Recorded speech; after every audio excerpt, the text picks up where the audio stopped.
Hello there, ladies and gentlemen. Hello there, ladies and gents. Are you ready to rock? Are you ready or not? This is Captain America issue 36 from 2001, the year of the Space Odyssey. This is by Stan Jurgensen. Stan Jurgensen had a run on Captain America, which was recently released as an omnibus.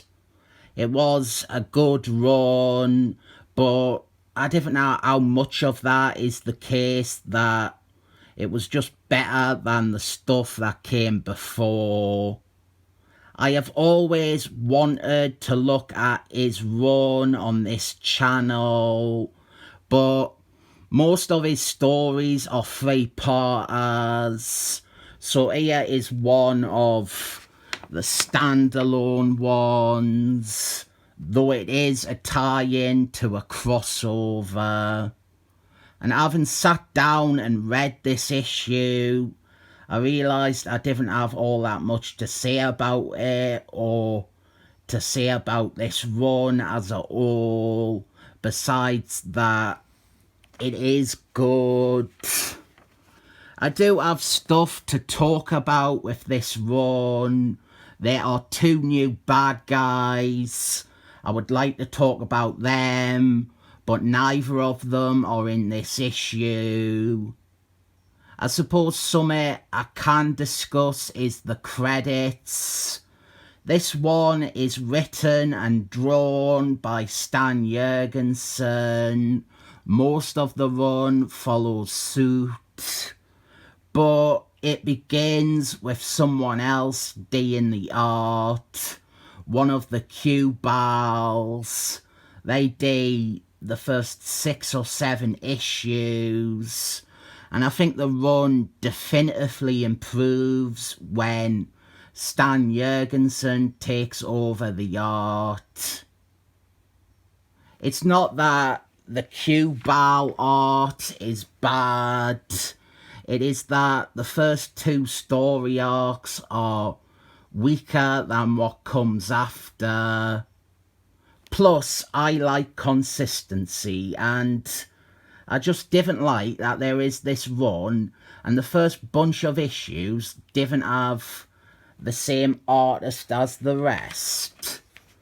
One of the other things is that in this run, Captain America is stuck dating a blank canvas of a woman. She was introduced by Martin Quaid in the run before this, so she has no real personality. She is totally redundant.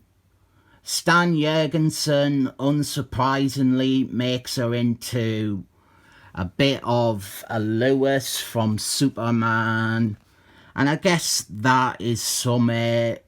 She is a lawyer, and there is one issue in this run that does something with that, and it is a good issue. But I didn't think she ever gets brought up or mentioned after this run is over. There is Captain America on his motor bicycle. Does anyone remember 10 or 15 years ago when persons used to make fun of Captain America for riding a motor bicycle?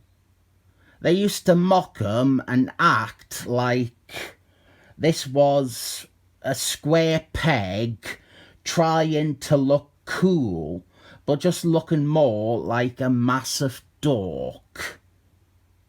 What happened to those persons? Why did persons stop making fun of Captain America riding a motor bicycle? Comic book fandom was a simpler place back in the day. The plot here is that Earth has been overrun by aliens, and the planet has become the dumping ground for lawless aliens, Earth has become a prison planet for them, and Captain America is fighting some when a scientist shows up and helps out, and he looks a bit like former Captain America writer Marky Mark, and he tells Captain America that he has invented something to save Earth and get rid of all the unwanted aliens. Nice pin-up shot of Captain America there. The use of Captain America's shield is necessary to this scientist's invention, and they gone to the Statue of Libertarians today, and it is symbolic or something. And anyway, the scientist turns out to be another alien, an obscure four and Captain Marvel's villain called Mercurio, the four-dimensional man. He was also in an issue of Marky Mark's Kaiser.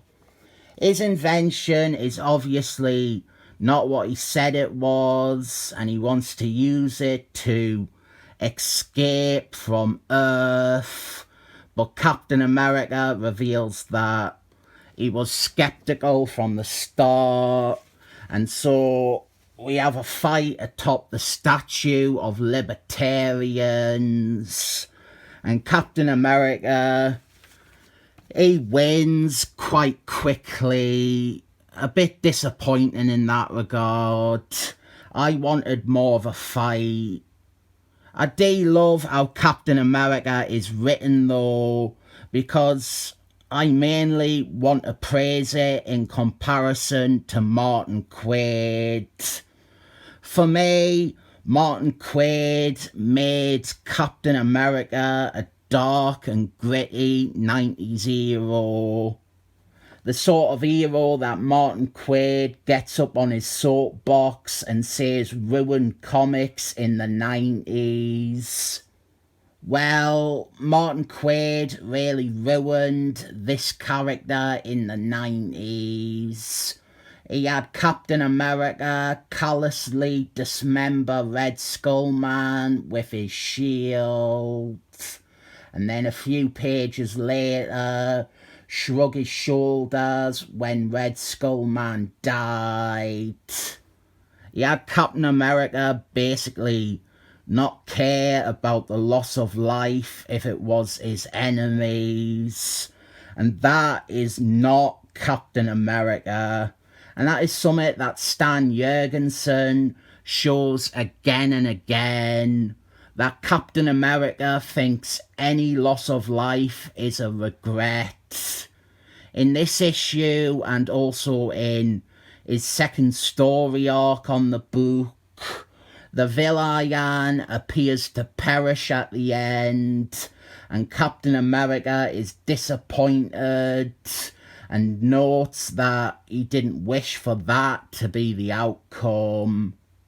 Maybe not as much as I would like but in all fairness, he is in the middle of a crossover, so he cannot really take a time out to be miserable about Mercurio, the four-dimensional man's apparent death.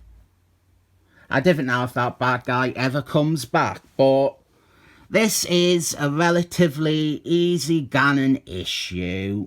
Not a tremendous amount going on to keep track of, but it is nice every now and again to have an issue like this that is just easy to digest and doesn't shake things up.